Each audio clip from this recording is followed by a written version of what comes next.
बारीक नजर ठेवणारा तुमचा हक्काचा लोकल न्यूज प्लॅटफॉर्म ठाणे दर्पण, ठाण्याचं खरं प्रतिबिंब।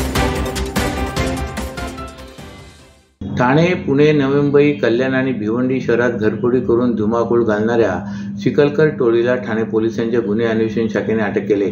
त्यांच्या अटकेमुळे ठाणे, नवी मुंबई पोलीस आयुक्तालयातील 40 घरफोडीचे गुन्हे उघडकीस आलेत। पोलिसांनी महागड्या मोटारीसह 39,53,000 रुपयांचे दागिने जप्त केलेत। विजय सिंग अंदरसिंग जुन्नी उर्फ चिखलकर, सोनू सिंग जितेंद्र सिंग जुन्नी, सन्नी करतार सिंग सरदार आणि अतुल खंडागळे अशा अटकेत असलेल्या आरोपींची नावे आहेत। ठाणे आणि नवी मुंबई पोलीस आयुक्तालय क्षेत्रात बंद घरामध्ये प्रवेश करून दागिने रोकड चोरी झाल्याचे प्रकार मोठ्या प्रमाणात उघडकीस आले होते। कल्याणमधील एका प्रकरणाचा समांतर तपास ठाणे गुन्हे अन्वेषण शाखेच्या कल्याण युनिटकडून सुरू होता। पोलिसांनी घरफोडी करणाऱ्या विजय सिंग, सोनू सिंग, सन्नी आणि अतुल या चौघांना ताब्यात घेतले। पोलिसांनी त्यांची चौकशी केली असता त्यांनी गुन्ह्याची कबुली दिली। यातील विजय सिंग, सोनू सिंग आणि अतुल हे पुण्यातील हडपसर भागातील रहिवासी आहेत, तर सन्नी हा कल्याण येथील आंबिवली भागातील रहिवासी आहे। पोलिसांनी त्यांच्याकडून 40 गुन्ह्यांची उकल केले। यामध्ये ठाणे आयुक्तालय क्षेत्रातील डोंबिवली, विष्णुनगर, नारपोली, मुंब्रा, कळवा, मानपाडा, कोळसेवाडी, मध्यवर्ती, शिवाजीनगर, बदलापूर, महात्मा फुले, विठ्ठलवाडी या पोलीस ठाणे हद्दीतील तसेच नवी मुंबई आयुक्तालय क्षेत्रातील खांदेश्वर पोलीस ठाणे हद्दीतील गुन्हे उघडकीस आले आहेत। ठाण्याच्या वागळे इस्टेट परिसरातील रोड नंबर 16 येथील सेंट्रल बिझनेस केअर इमारतीच्या दुसऱ्या मजल्यावर असणाऱ्या मे निखिदीप प्लास्टिकर प्रायव्हेट लिमिटेड या कंपनीच्या कार्यालयाला आग लागली होती। आगीची माहिती मिळताच अग्निशमन दल 2 फायर वाहनासह तर आपत्ती व्यवस्थापन विभाग 2 पिकअप वाहनासह व वागळे इस्टेट पोलीस कर्मचारी, अधिकारी तसेच विद्युत विभागाचे कर्मचारी घटनास्थळी दाखल झाले। अग्निशमन दलाने अथक परिश्रम करून आग आटोक्यात आणण्याचे शर्थीचे प्रयत्न सुरू केले होते। जवळजवळ 1 ते 1.5 तासाच्या दरम्यान या आगीवर नियंत्रण मिळवण्यात अग्निशमन दलाला यश आले। सदर आगीची घटना ही सकाळी 11 वाजण्याच्या सुमारास घडली असून या आगीत कोणत्याही प्रकारची जीवितहानी झाली नसली तरी या आगीमध्ये कंपनीच्या कार्यालयात असणारे विद्युत उपकरणं, टेबल, खुर्च्या सह संपूर्ण कार्यालय जळून खाक झालं आहे, अशी माहिती ठाणे महापालिकेच्या आपत्ती व्यवस्थापन विभागाने दिली। मागील काही तासापासून मुंबई, ठाणे, पालघरसह कोकण विभागात सुरू असलेल्या मुसळधार पावसानंतर उपमुख्यमंत्री एकनाथ शिंदे यांनी काल ठाणे जिल्हाधिकारी कार्यालयातून कोकण विभागातील पावसाच्या परिस्थितीबाबत आढावा घेतलाय। पाऊस पडत असल्याने त्यांनी सर्व यंत्रणांना सतर्क राहण्याचे आदेश दिलेत। ज्या ठिकाणी पूर परिस्थिती निर्माण होऊ शकते तेथील नागरिकांना इतरत्र हलविण्याच्या सूचना त्यांनी केल्यात। नागरिकांनी अफवांवर विश्वास ठेवू नये, तसे अफवा पसरविणाऱ्यांवर कायदेशीर कारवाई केली जाईल, असे उपमुख्यमंत्री एकनाथ शिंदे म्हणाले। नुकसान भरपाईचा प्रस्ताव शासनाकडे पाठवला जाईल, असेही त्यांनी सांगितले। उपमुख्यमंत्री एकनाथ शिंदे यांनी काल दुपारी कोकणातील मुंबईसह 4 जिल्ह्यात झालेल्या अतिवृष्टीच्या परिस्थितीचा आढावा घेतलाय। शनिवारी रात्री बदलापूरमध्ये एक व्यक्ती वाहून गेला। यंत्रणा सतर्क असल्याने रविवारी कुठेही जीवित आणि पशुहानी झाली नाही। पाणी साचेल तेथे पाण्याचा निचरा करण्यात आलाय। ज्या ठिकाणी सखल भागात पाणी साचू शकते आणि पूर परिस्थिती निर्माण होऊ शकते तेथील नागरिकांना इतरत्र हलवण्याच्या सूचना करण्यात आल्या। शाळा, महाविद्यालयाचे वर्ग खोल्या उपलब्ध करून देण्यात येतील। ठाणे, भिवंडी आणि उल्हासनगर महापालिका क्षेत्रातील धोकादायक इमारतींवर लक्ष ठेवण्याच्या सूचना केल्यात। गरज पडल्यास तेथील नागरिकांना इतर ठिकाणी हलवले जाईल, असेही शिंदे म्हणाले। जुलै आणि ऑगस्ट महिन्यातील नुकसान भरपाईचा पंचनामा करून प्रस्ताव सरकारकडे पाठवण्यात आलाय, तसेच सप्टेंबर महिन्यातील प्रस्ताव देखील पाठवला जाईल, असेही ते म्हणाले। वृक्ष विजेच्या तारांवर तुटून दुर्घटना होऊ शकते, त्यामुळे महावितरण विभागाच्या कर्मचाऱ्यांना सतर्कतेच्या सूचना केल्या आहेत। मासेमारीला गेलेल्या बोटी परतल्या आहेत। बादशाह धरण क्षेत्रात पाऊस वाढला आहे। या धरणाचे 5 दरवाजे 3.5 मीटरने उघडले असून नदीकाठच्या गावांना सतर्कतेचा आणि दक्षतेचा इशारा दिल्याचे शिंदे यांनी सांगितले। सर्व नागरिकांना आवाहन करण्यात येत आहे की सध्या डासांमार्फत पसरणाऱ्या डेंग्यू या आजाराचा प्रसार रोखण्यासाठी प्रत्येकाने पुढील प्रमाणे कार्यवाही करावी। डेंग्यू आजार एडिस इजिप्ती हा डास चावल्याने होतो। या डासांची पैदास साचलेल्या किंवा साचवलेल्या स्वच्छ पाण्यामध्ये होते। 8 दिवसांपेक्षा जास्त दिवस पाणी उघडे व साचून राहिल्यास त्यात डास अंडी घालतात। अंड्यांच्या अळ्या तयार होऊन पुढे डास तयार होतात।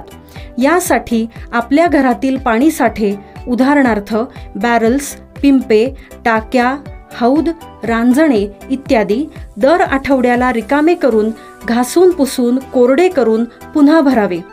1 दिवस कोरडा दिवस म्हणून पाळावा। पाणी साठ्यांना घट्ट झाकणे बसवावीत किंवा जुनी साडी, चादर, धोतर यांनी बांधून झाकून ठेवावीत, म्हणजे डास त्यात जाऊन अंडी घालणार नाहीत. घराच्या गच्चीवर, आजूबाजूला, अंगणात कोठेही पाणी साचू देऊ नये. भंगार सामान उघड्यावर टाकू नये. उदाहरणार्थ टायर्स, प्लास्टिक सामान, कुंड्या, टाकाऊ वस्तू इत्यादी. अशा सामानात पावसाचे पाणी साठून त्यात डेंग्यूच्या डासांची पैदास होते. घरातील कूलर्स, फ्रीजच्या पाठीमागील ट्रे हे देखील वेळोवेळी कोरडे करावेत. लक्षात ठेवा, नुसत्या फवारणीने डास घनता कमी होत नाही, तर त्यासाठी डास पैदास ठिकाणे नष्ट करणे ही आपल्या सर्वांची जबाबदारी आहे. कोणताही ताप अंगावर न काढता जवळच्या शासकीय रुग्णालयात मोफत औषधोपचार घ्या. अशा प्रकारे नागरिकांनी सहकार्य केल्यास डेंग्यूचा प्रसार रोखणे सहज शक्य आहे.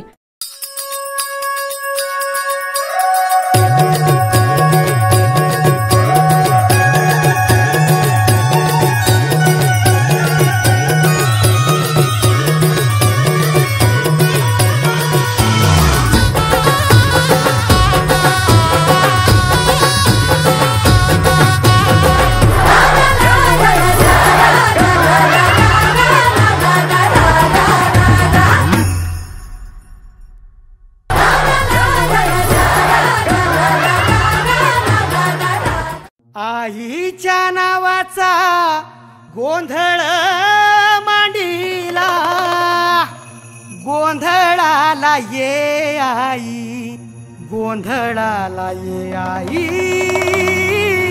गोंधळाला ये.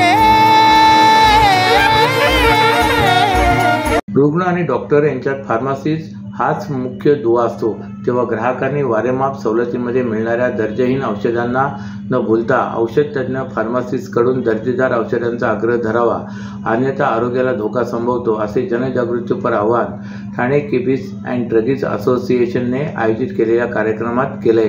जागतिक फार्मसी दिनाचे औचित्य साधून ठाणे केमिस्ट अँड ड्रग्ज असोसिएशनच्या वतीने काल ठाण्याच्या डॉक्टर काशीनाथ घाणेकर नाट्यगृह येथे थिंक हेल्थ थिंक फार्मसीज हा आरोग्य प्रबोधनाचा कार्यक्रम आयोजित केला होता. यावेळी मान्यवर वक्त्यांनी औषध व्यवसाय आणि आरोग्याबाबत जनजागृती केली. या कार्यक्रमाला all India chemist and drugs असोसिएशनचे अध्यक्ष जगन्नाथ उर्फ आप्पा शिंदे, महाराष्ट्र राज्य औषध व्यवसाय परिषदेचे अध्यक्ष अतुल आहिरे, ठाणे केमिस्ट अँड ड्रग्ज असोसिएशनचे अध्यक्ष विलास जोशी, सचिव सुरेश भट, रमेश चौधरी, मुंबई झोनचे खजिनदार विजय सुरान्ना, PWAचे सचिव सुनील छाचेट, CSTDचे अध्यक्ष दीपक देशमुख आणि खजिनदार गणेश शेळके आदी मान्यवर शेकडोच्या संख्येने उपस्थित होते. आरोग्य सेवेतील फार्मसिस्टच्या महत्त्वपूर्ण योगदानाचा गौरव करण्यासाठी आणि त्यांच्या भूमिकाबद्दल जागरूकता निर्माण करण्यासाठी दरवर्षी जागतिक फार्मसिस्ट दिन 25 सप्टेंबर रोजी साजरा केला जातो. या दिनाचे औचित्य साधून काल ठाण्यात जागतिक फार्मसिस्ट डे उत्साहात पार पडला. यावेळी पुण्यातील तज्ज्ञ वक्त्या रश्मी देशमुख यांनी रुग्णांचे आरोग्य, सुरक्षा आणि औषधे खरेदी ते औषध सेवनापर्यंत फार्मसीची भूमिका विस्तृतपणे अधोरेखित केली. सध्या बाजारात सुरू असलेल्या डिस्काउंट वॉरचा फटका औषध व्यवसायाला बसत असल्याच्या मुद्द्यावर मान्यवरांनी भाष्य केले. अशा बनावट स्वस्त औषधांमुळे रुग्णांच्या आरोग्याची हेळसांड होत आहे. तुलनेत स्वस्त मिळणाऱ्या जेनेरिक औषधांमध्ये देखील दर्जेदारपणा नसतो, याकडे या कार्यक्रमात लक्ष वेधण्यात आले. हैदराबाद गॅजेटनुसार बंजारा समाजाचा समावेश अनुसूचित जमातीत करावा या मागणीसाठी बंजारा समाज आक्रमक झालाय. शनिवारी ठाण्यात झालेल्या बैठकीत येत्या 4 ऑक्टोबरला ठाणे जिल्हाधिकारी कार्यालयावर मोर्चा काढण्यात येणार आहे. ठाण्यातील मोर्चाला सेमीफायनल मोर्चा असे नाव दिले जाते. जर आम्हाला अनुसूचित जातीचे आरक्षण दिले नाही तर संबंध महाराष्ट्रभरातून बंजारा समाज मुंबईत धडक देणार आहे. त्यामुळे बंजारा समाजाच्या अनुसूचित जमातीत समावेशनासाठीचा मुद्दा पेटण्याची शक्यता आहे. मराठा समाजाला हैदराबाद गॅजेटच्या आधारावर ओबीसी प्रमाणपत्र देण्याचा निर्णय राज्य सरकारने नुकताच घेतलाय. याच अनुषंगाने हैदराबाद गॅजेटमध्ये बंजारा जमातीचा आदिम जमात म्हणून उल्लेख असल्यामुळे त्यांना अनुसूचित जमातीमध्ये समाविष्ट करून आरक्षण देण्याची मागणी बंजारा समाजाने केली. त्या अनुषंगाने बंजारा समाजाच्या वतीने राज्यभर मोर्चे काढण्यात येत आहेत. त्याचाच एक भाग म्हणून ठाण्यात मोर्चा काढण्यात येणार आहे. अशाच नव्या आणि ताज्या बातम्यांसाठी ठाणे दर्पणच्या पेजला लाईक करा आणि फॉलो करायला विसरू नका.